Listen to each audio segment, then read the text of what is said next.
Mga kaibigan, sino ang may pangalang Eva dyan?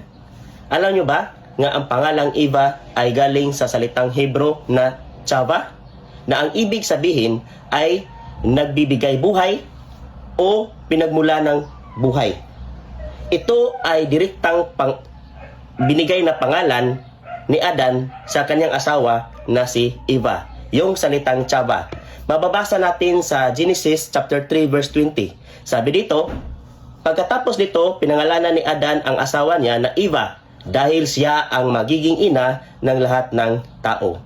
So, diyan kinuha ang salitang Eva, galing sa Hebrong Chava. So, ulitin ko, ang kahulugan sa salitang Chava ay nagbibigay buhay o pinagmulan ng buhay.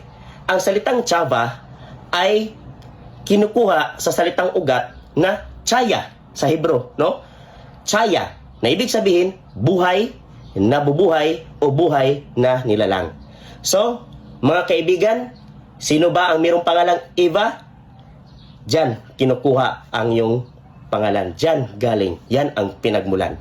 Okay? So, maraming salamat sa inyo sa inyong pakikinig.